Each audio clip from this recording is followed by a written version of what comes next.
Andhra Pradesh assembly speaker ఎన్నిక రేపు జరగనుంది. స్పీకర్ పదవి కోసం టీడీపీ సీనియర్ ఎమ్మెల్యే మాజీ మంత్రి అయ్యన్న పాత్రుడు నామినేషన్ వేశారు. ఆయన తరపున కూటమి నేతలు అసెంబ్లీ కార్యదర్శికి నామినేషన్ పేపర్లు అందించారు. అసెంబ్లీలో టీడీపీకి ఫుల్ మెజారిటీ ఉన్న నేపథ్యంలో అయ్యన్న పాత్రుడి ఎన్నిక లాంఛనంగా మారనుంది. ఇప్పటికే ముఖ్యమంత్రి చంద్రబాబు నాయుడు అయ్యన్నతో మాట్లాడారు. కొత్త ప్రభుత్వంలో పోషించాల్సిన బాధ్యతను గుర్తు చేశారు.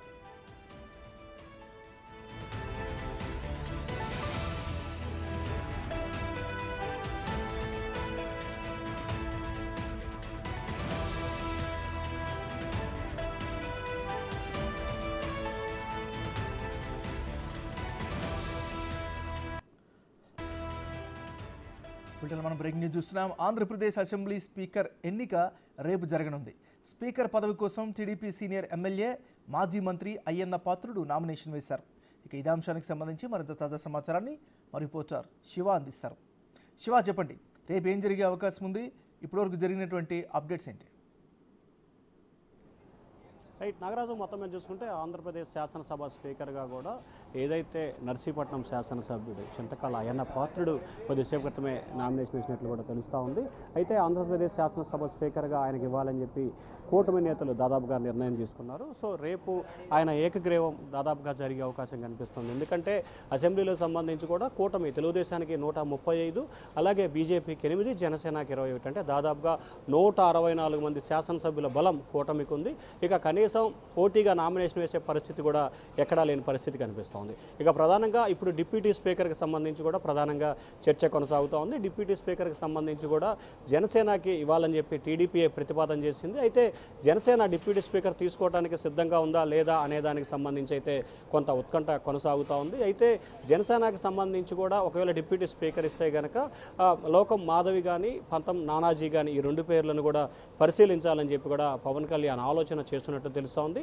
అయితే డిప్యూటీ స్పీకర్కి సంబంధించి కూడా జనసేన అయితే కోరలేదు, కానీ టీడీపీఏ భాగస్వామ్యంలో భాగంగా ఇవ్వాలని చెప్పి కూడా నిర్ణయం తీసుకున్నట్టు తెలుస్తూ ఉంది. మరి దానిలో భాగంగానే డిప్యూటీ స్పీకర్ జనసేనకి కేటాయిస్తారా, లేకపోతే అది కూడా తెలుగుదేశం పార్టీని తీసుకుంటుందా, లేకపోతే ఒక మంత్రివర్గానికి ఇచ్చిన బీజేపీకి డిప్యూటీ స్పీకర్ ఇస్తుందా అనే దానికి సంబంధించి కూడా మరికొద్ది సేపట్లోనే క్లారిటీ వచ్చే అవకాశం కనిపిస్తూ ఉంది. ఓవరాల్గా చూసుకుంటే కనుక శాసనసభ స్పీకర్గా దాదాపుగా అయ్యన్న పాత్రుడు ఏగ్రీవ్ అయినట్లుగా భావించాలి నాగరాజు. శివ, ఇంకొక విషయం చెప్పండి. ఈ టైంలో సీనియారిటీ చాలా ముఖ్యం, ఆయన సేవలు కూడా చాలా అవసరం అంటూ కూడా చంద్రబాబు వ్యాఖ్య చేసినట్టుగా తెలుస్తుంది.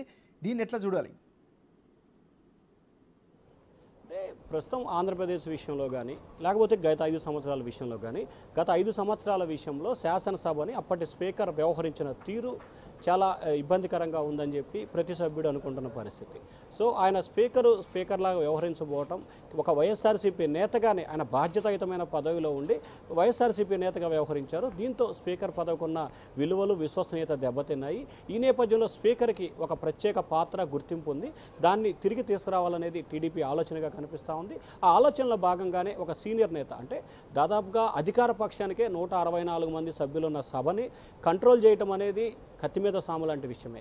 ప్రతిపక్ష సభ్యుల్ని కంట్రోల్ చేయడం చాలా ఈజీగా ఉంటుంది, కానీ అధికార పక్ష సభ్యుల్ని కంట్రోల్ చేయడం అనేది చాలా ఇబ్బందికరమైన అంశం. సో ఈ నేపథ్యంలోనే అధికార పక్షానికి ఇంతమంది శాసనసభ్యులున్న సభని కట్టడి చేయాలన్నా, కంట్రోల్ చేయాలన్నా కొంత ఇబ్బందికరమైన అంశం. సో ఈ నేపథ్యంలోనే శాసనసభ అవసరాల దృష్ట్యా, లేకపోతే భవిష్యత్తులో జరగబోతున్న పరిణామాలు కానీ, లేకపోతే మరికొన్ని కారణాల రీత్యా అసెంబ్లీ స్పీకరు చాలా సీనియర్ అయిన వ్యక్తి కావాలనేది చంద్రబాబు ఆలోచనగా కనిపిస్తూ ఉంది.